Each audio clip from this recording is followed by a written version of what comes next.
It is the Fix California Hour on the John Phillips Show. Johnny is stuck in jury duty today. We'll see if he's back tomorrow. It's Randy Wang here. The phone number to join us is 800-222-5222. You can email us at johnnydon'tlikeshow@gmail.com and search for the John Phillips Show wherever you get your podcasts. Our next guest is a columnist for the Southern California News Group and host of the Howard Jarvis radio show that airs Tuesday nights at 6 on KABC in Los Angeles and KSFO in the Bay Area. Susan Shelley, welcome back to the John Phillips Show. Thank you, Randy. Great to talk with you.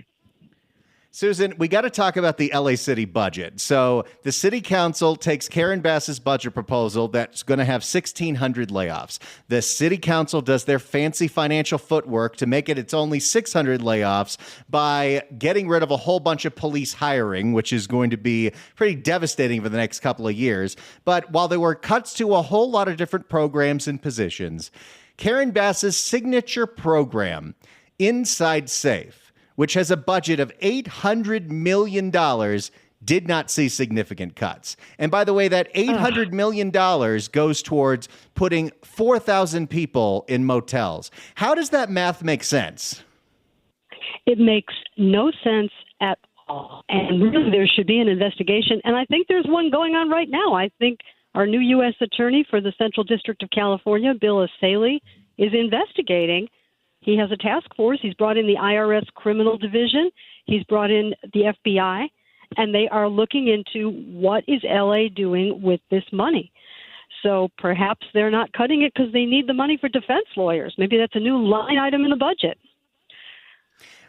When the budget deliberations were going on, it was voted 12-3. The three no votes were Tracy Park, Monica Rodriguez, and John Lee. And I love that the clips going around virally of Tracy Park and her passion, just takedown of how awful this budget was. But I was also shocked by the things Monica Rodriguez was saying, which includes Karen Bass's Inside Safe. To put somebody in a motel with no end date, it's costing, with all of the different administrative fees, $17,000 per person per month.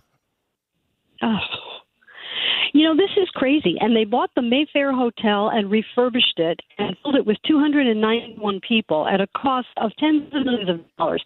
This will never add up. And it's not solving the problem because they can't require sobriety or any kind of sobriety counseling as a condition of this free housing. So what they're doing is they're giving rooms to drug addicts to do drugs in private behind closed doors. Then, the coroner's van comes up every week and takes people away. It's really horrible. And of course, we saw, a lot of the money that's going there goes towards a lot of these nonprofits who don't have to show a track record for any kind of success. A lot of programs that connect money to nonprofits did not get a whole lot of significant cuts in this budget. And it's not just the city of Los Angeles. You look at Metro's latest budget, where we're authorizing public safety contracts to a nonprofit that's the same nonprofit Karen Bass was giving money to that happened to be the front for a criminal gang. Oh, that. Well, as you've pointed out, the county has pulled the money out of LAHSA, the Los Angeles Homeless Services Authority, which is this joint powers authority of the city and county. And the county has pulled out the money after, maybe it's a coincidence, after there was another audit ordered by a federal judge that found they don't know where the money is, and also that there were some contracts signed by the CEO of LAHSA for a nonprofit that her husband was employed by at a high salary. So there's just all kinds of things going on here with your tax dollars, and all of it is financed with this $1 billion a year from the Measure A sales tax increase, which voters foolishly approved in November.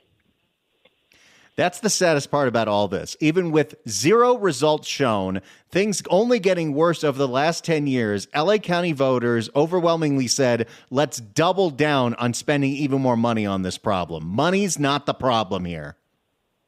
That's for sure. And voters can end that through an initiative. It takes 5% of the number of people who voted for governor in the last regular election. That's how many signatures you need. It's only 5% of people who voted in the governor's race. And that's enough signatures to put a repeal of Measure A on the ballot. That's available to us from the 1996 Proposition 218. It's called It's called the Prop 218 Section 3 initiative power to repeal a local tax. So even though this is a permanent tax with no sunset date, you might remember that the ballot said until ended by voters. Well, that's how voters can end it.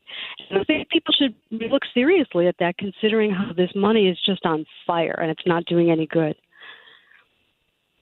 We're talking to Susan Shelley, columnist for the Southern California News Group, co-host of the Howard Jarvis radio show, which airs on KABC and KSFO. Another thing that's interesting to look at up and down the state of California when it comes to budgets is our transit agencies, whether it's Metro in Southern California, it's BART or Muni in the Bay Area. Almost every major transit agency is facing a huge budget shortfall, mostly because all of the one-time money they got from all of the Biden-era bailouts has run out and the budget's bloated without any continuing funding. One solution that's being proposed and being championed by people like Janice Hahn is a measure going through the assembly right now that would pace a ballot measure on the 2026 election to put a $20 billion bond out to bail out these transit agencies. Is that a fiscally sound policy?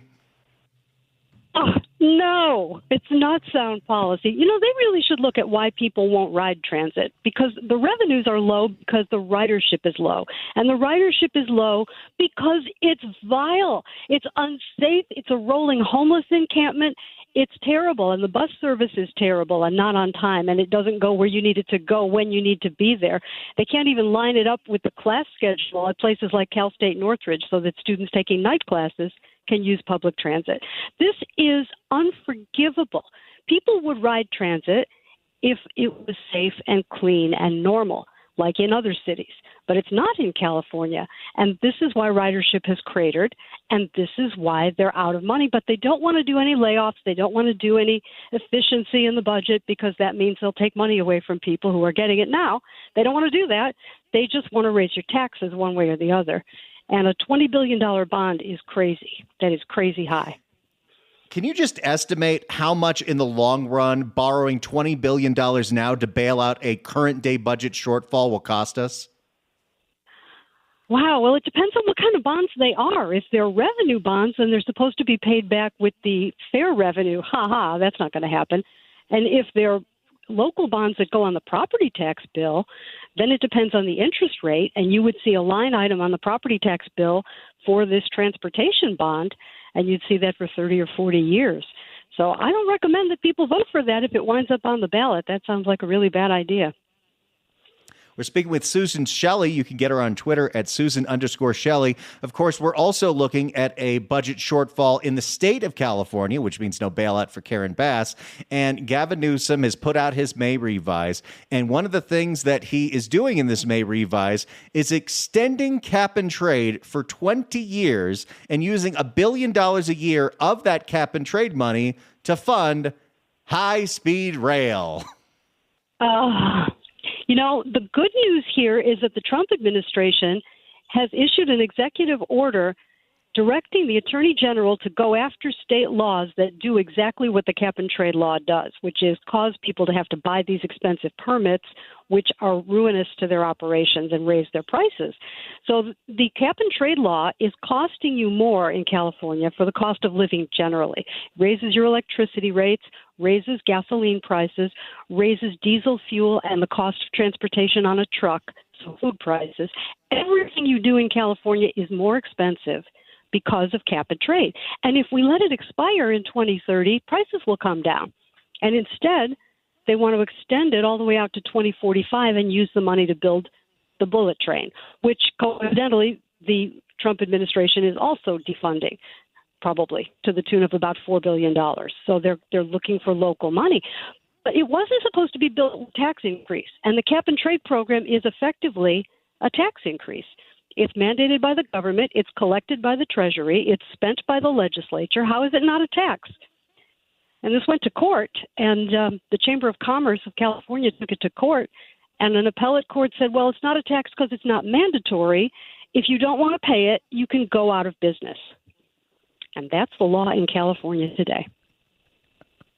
That is unbelievable. You know, if you just take cap and trade for what they say it's supposed to do. Forget that it's just a racket to, favor whatever companies and industries that they want, like that cap and trade money going towards vouchers for e-bikes. How exactly is that taking cars off the road? But the whole idea, as I understood it, was, well, polluters are going to have to pay for climate credits. And then we can use those climate credits to plant trees in the rainforest and offset all the pollution that's going on. How exactly, with all the $1 billion a year that goes towards high-speed rail, has this cap and trade money cleaned up the air in California or in Fresno? Not at all. And it's emitting greenhouse gases as they pour concrete on their 50 unfinished projects that don't connect to anything. So it's not doing any good for the climate, and it wouldn't do any good for the climate anyway, because all of California is just 1% of global greenhouse gas emissions. So nothing we do here really affects the global climate. It's just a racket. As you said, it's a giant slush fund. And these politicians can give grants to various nonprofit organizations that will turn around and support them.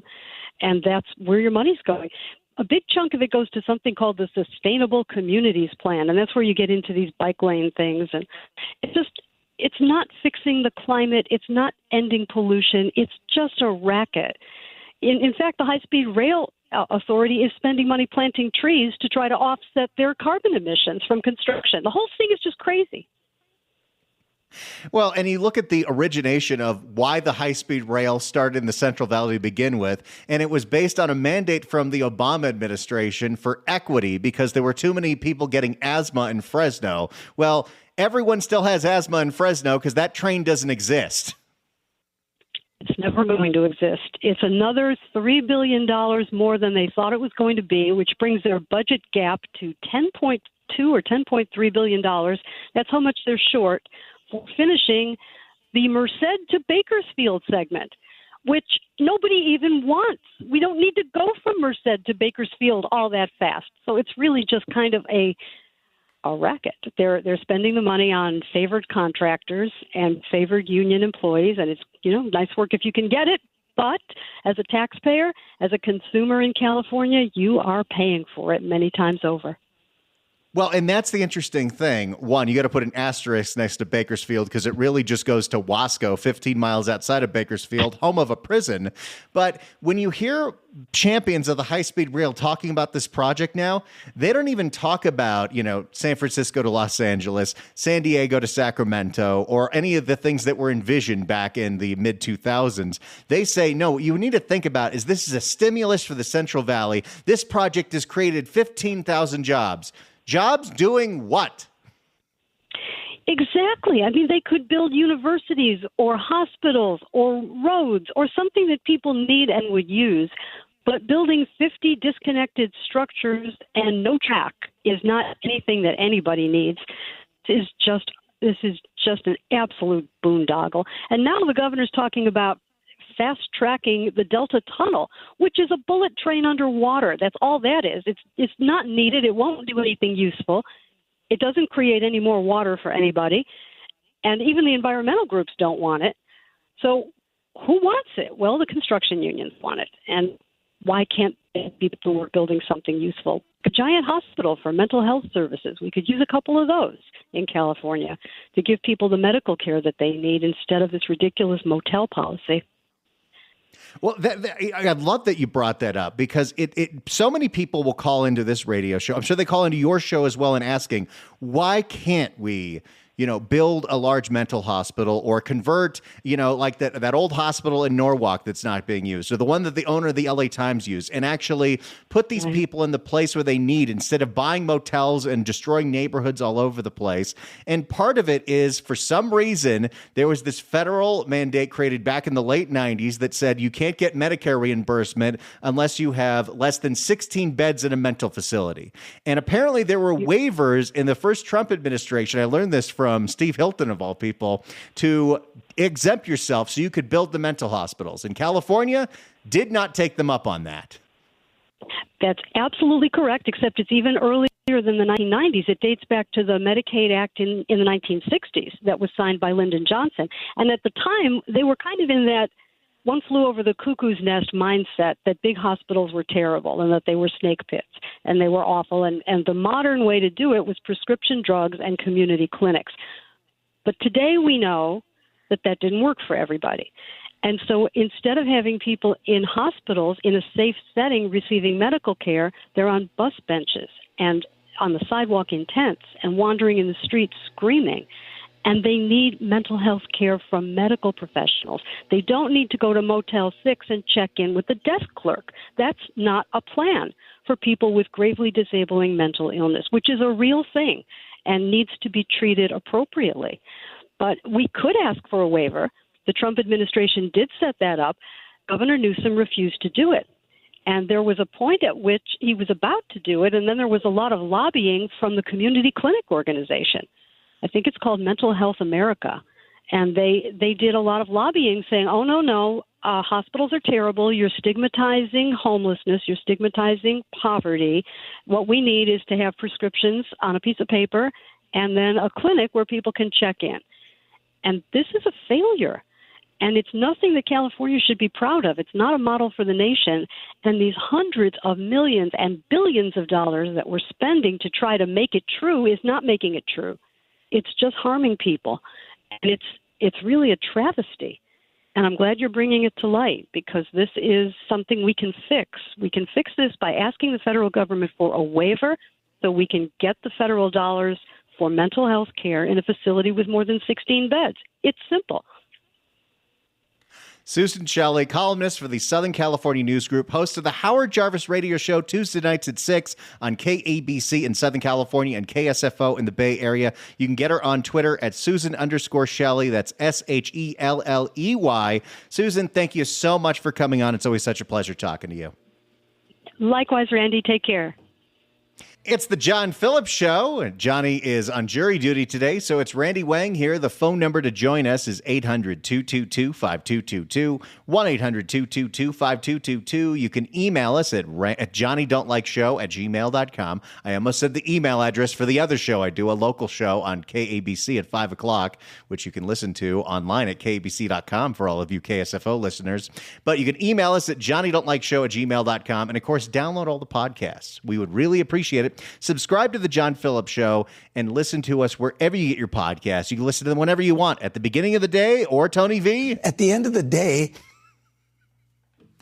And I did this last hour, but we're going to do it again because the phones weren't working. So how about this? 790 KABC welcomes Jason Bonham's Led Zeppelin Evening at the Greek Theater on May 31st. Tickets are on sale now at Ticketmaster.com, but right now, caller number 9 at 1-888-790-5222 gets a pair of tickets to the show.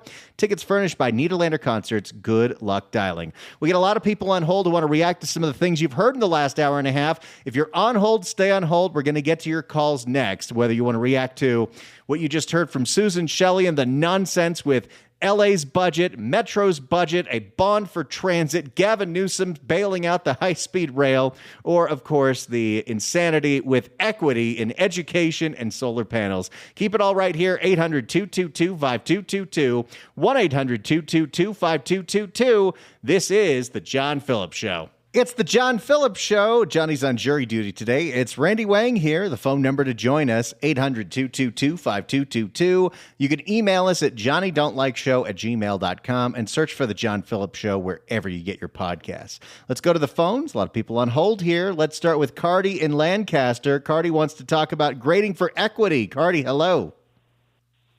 How are you? Doing great. How you doing?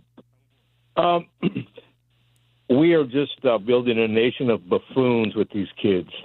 They're not going to be able to compete in the real world. We're going to have lackluster people running the country. I just don't get it. I'm 60 years old, and I went through the California school system, and I did great. I just don't get it. These people up in Northern California with these this is insane. This is totally insane. I don't know. It's this. I mean, what do we do? Well, it's this ideology of equity, and it's one of those litmus tests where if a candidate uses that word, you don't vote for that person because somehow it's not fair if somebody is smarter in school. And the way to make that equitable is for everyone to be dumb. That's what we're going for here. These are the same kind of policies based on equity that had Barbara Ferrer and the teachers union in LA shutting down schools for 2 years because that was equitable. It's nonsense. This whole ideology of we need to make it's not we need to make a level playing field. We need to have level outcomes for everybody because that's fair. I mean, it is straight up socialist communist ideology at this point, and there are several members in school boards and in the legislature and even in the governor's office who believe equity should be our North Star. Randy, we should vote these people out. Every American that really cares about our country needs to vote these buffoons out and their buffoonery. I come from parents that came from Mexico and had 10 of us, and guess what? We are all successful because we worked hard at it.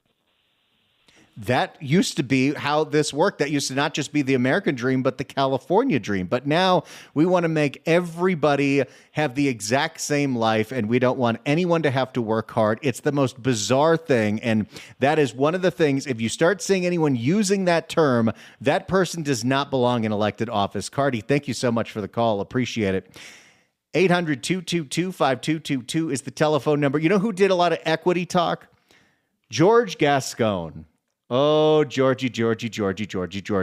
The former district attorney of Los Angeles. Quite frankly. And the former district attorney of San Francisco. Google on YouTube. Former police chief of San Francisco until Gavin Newsom, who claims it was Gavin's idea, appointed him to district attorney.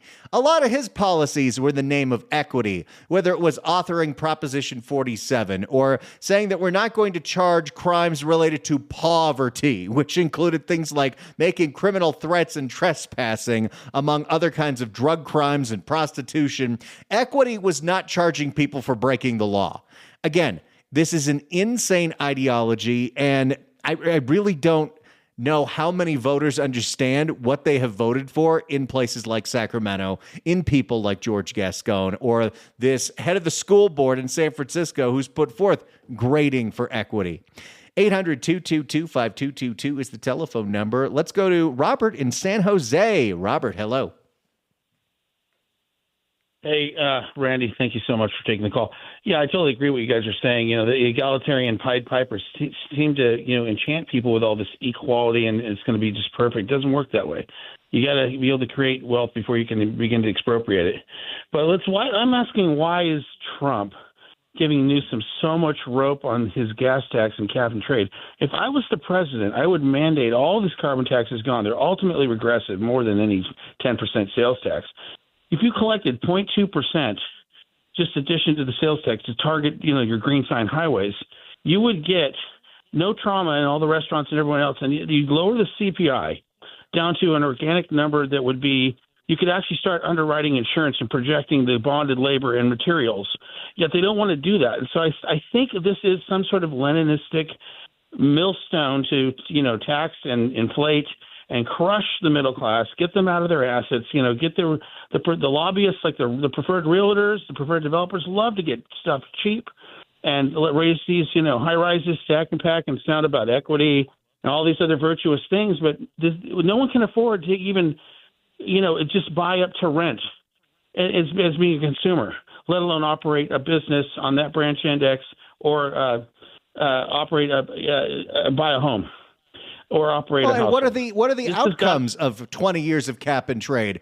We've had this for 20 years. It is inflated our gas prices to the highest in the nation. I'm broadcasting from New Mexico today, where gas is $2.79. It's $5.79 in California. We still have the worst air quality in the nation, even with that clean blend of gasoline that they only make in California. We have eliminated all of the things that we've done we've eliminated all the things that we've done when it comes to cleaning and greening California by not cleaning up the forests, and these wildfires have wiped out everything. What exactly has been the benefit of this outside of making everything more expensive? It normalizes these high prices, and the people don't like to think about math. Once I throw out the 0.2% offset sales tax, a lot of people just sort of goes over their head. This is the offset sales tax solution that Mitch Daniels had in 2008 in Indiana to keep people from losing their property with some sort of confiscatory property tax. You don't need these things. You don't need any of these new proposals. If you get rid of the impediments, you actually give the revalue of the dollar in California, which affects the whole United States. It's just that I really wish that Trump would not give Newsom any more rope on this, and Vance too. They're going to go full throttle against what the regression of the carbon taxes do, because we're all suffering for it. Forget about Ricardo Lara. If you get rid of these impediments, he doesn't have to fix anything. It'll fix itself. But I guess when you bring up math and you talk about equity and all these rosy solutions, and everyone's got these ethnic grievances or class warfare grievances, and they play on this, it gets stupid people to vote for it. And it's just Newsom is the ultimate Delphi. He likes to neutralize the opposition. You know notice how he talks? He can neutralize a lot of debates, but he's still implementing. It's going to happen whether you like it or not. That's Gavin. He's still implementing this agenda to ruin everyone. The lower class, the middle class, every business has been ruined by this clown Newsom. He's got to go. And I don't know why they're giving him rope. And the people in California need to hear a clear message that we're getting confiscated here. We are in a confiscatory dynamic here. It doesn't need to be. There are alternatives to the tax code, just a simple adjustment. And we would be like literally driving, the CPI will be in the Earth life zone of numbers. You could project insurance. And we haven't been able to do that. The reason why you're paying more in New Mexico, because they get half their gas from Texas, which is cheaper. And then they buy the California gas, it's $5. You're totally right, Robert. Thank you so much for the call. Appreciate it. And I do like what he said, because there are two schools of thought. You know, the federal government could just point to California and all of its failures and say that's why you don't want to vote that way. Or I do like the idea of the federal government stepping in and fixing what California has broken. You look what Bill Asaley is doing when it comes to the sanctuary laws, where he's actually getting into the jails and he is filing federal warrants that we can't do anything about. You look at something like defunding high-speed rail, which has just been a massive boondoggle, and going after something like cap and trade, which has had no real results. You look at the money they use to spend on cap and trade.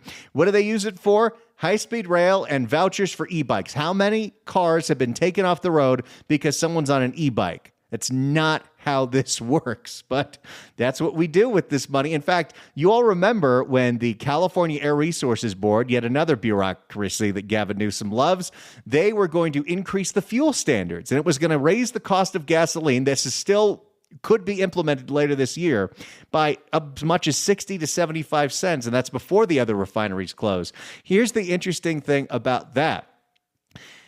Part of the reason that it was going to increase gas prices was simply it was going to increase cap and trade fees. It wasn't they were going to make cleaner fuel. It's they wanted to charge even more for these nonsensical climate credits that have not cleaned up the environment. Again, we are the most environmentally conscious state in the union, and we're also the dirtiest state in the union. Southern California's air is better than it was in the 70s and 80s, but it's still worse than everywhere else, including Drill Baby Drill, Texas. Let's go to Brandon in San Francisco. Brandon, hello. How you doing? Love the show. Keep up the good work. Thank you. My comment is about the high-speed rail, what you were talking to Shelley about. Why don't they build more reservoirs? You know, we'll have another drought. We need reservoirs. Use the money for something useful like that. Well, here's what's interesting about that, Brandon. In 2014, voters passed a bond measure to do exactly what you said, build more reservoirs. 2014. And to this day, through Jerry Brown and then Gavin Newsom after him, the state of California, even though it has the money to build more reservoirs, hasn't built a single one. Yeah, they just probably stole the money, and used it for something else, like homeless and drugs and keeping the bad guys out of jail. Let's build some more jails. You know, let's widen the roads out in Manteca for all these new homes they're building. You know, I could go on. Appreciate the call, Brandon. Call us anytime. 800-222-5222 is the telephone number. 1-800-222-5222. It's the John Phillips Show. Johnny's on jury duty. He'll hopefully be back tomorrow. It's Randy Wang here. 800-222-5222. This is the John Phillips Show. It's the John Phillips Show. Johnny's on jury duty. He will hopefully be back tomorrow. We'll let you know as soon as we know. Phone number to join us is 800-222-5222, 1-800-222-5222. Johnny just texted me the grading for equity story, so that's great. I need to text him now. Already did it. You can't slip one past me. 800-222-5222 is the telephone number. Let's go to Joe in Alameda. Joe, hello. Hey, how you doing? Doing great. So this is the problem. Back when I was growing up in the 70s, this is elaborate on the man that was 60 years old and went through his was talking about schooling. In the 70s and mid 80s, we had something called a California test and battery system, CTBS testing. It was done in the first few weeks of school and the last few weeks of school. And what it was you were able to, the teacher was able to compare your previous testing at the beginning of the year and compared it to your test at the end of the year. So the teacher would also give you a little packet, not necessarily homework or anything, but things you could work on as over the summer to help you progress into the next grade and be ready for things. Now, we also had teachers' aides. And one thing was that in the test at the beginning of the year, the teacher would get the result and see where you needed help, and they were able to assist you in certain areas that where you needed help. And that's what's wrong, is there's no serious standard testing going on. Oh, you've had teachers' unions, whether it's in Alameda County or in Los Angeles County, actively put in their negotiations an end to standardized testing because they say it's not equitable. And that's what I'm saying. That's the problem is, once these people get in charge, they ruin everything. I mean, there's 4-letter words I could use, but I'm not going to do it because I know we're on the radio. I appreciate that, Joe. Thank you so much for calling. Call us anytime, buddy. Love it when people are aware of the words you can't say on the radio. Let's go to Patrick in Rancho Palos Verdes. Patrick, hello. Hey, Randy, how's your day? Doing great. I can't believe John's got jury duty again. I know. Is it karma or what is it? It just doesn't make sense. Anyway, I think it's all the gambling he does on cruise ships. It makes it so the rest of his life is just awful luck all the time. That's a theory. No, I'm just calling because of the equity conversation. Equity is the buzzword for government officials who want to inject themselves into every facet of life and business. They're supposed to, safeguard our freedom, not tell us how to do this, that, the other, where we can work, what's going to work for us. It's just ridiculous. It's for, parasitic-minded, nanny authoritarians. And if that's the kind of government you want, keep voting that way, but that's not what it's about. Well, and to that point, equity was a word you heard over and over and over again during the lockdowns from Barbara Ferrer. No, thank you. She claimed that because black and brown people were dying at higher rates of COVID than other people, we need to shut down everything for 2 years. No, it's meritocracy. Anybody that doesn't agree with meritocracy doesn't know that America is great, that they can be great, and it's a great thing. Totally. Thanks so much for the call, Patrick. Appreciate it. Let's go to Ronnie in Seal Beach. Ronnie, hello. Hey, Randy, my buddy, what's going on? Doing great. You're doing a great job. You're doing a great job, Randy. Hey, listen, real quick, Randy, DEI. I just wanted to ask a question, and I might, other people might have already thought of this idea, but, regarding sports and competition, men with men, women with women, and trans with trans. Has anybody thought of that yet? That's not equitable, Ronnie. Oh, okay. So Randy, I think these demon rats, they don't care about equity. They couldn't care less. You and I both know they don't give a damn. They're just virtue signaling. They're just saying, look at what we're doing. We're backing these people because look, we do the right thing. They couldn't care less. You know as well as I do. If they wanted to end this has been going on for like 20 years now. and they're loving it how stupid the people are dumbed down. This could have been fixed, and if Trump came to town, it'd all be fixed in probably 6 months. And you and I both know it could have been taken care of that fast. But you know what? It lingers on and lingers on and lingers on because these people are stupid. It's called HUA. When my dad was with the police department, look up that word, that acronym. Randy, when is this going to stop? I mean, I can't take it anymore. Don't you guys get tired of talking about this every day? Well, you cash your check doing this, but I'm getting tired of it, Randy. I love you. Well, that's why, thanks so much for the call, Ronnie. That's why we're going to do everything we can to get better people in office locally and statewide in 2026. These are man-made problems and they can be reversed. It is interesting, right? In the name of equity, we want to lower the grading standards that makes everyone stupid, so they vote for more policies like this. It's all connected. Let's go to Bill in La Cañada. Bill, hello. Hey, Randy, speaking of authoritarian nannies, you don't have to go to Northern California to find DEI programs gone amok.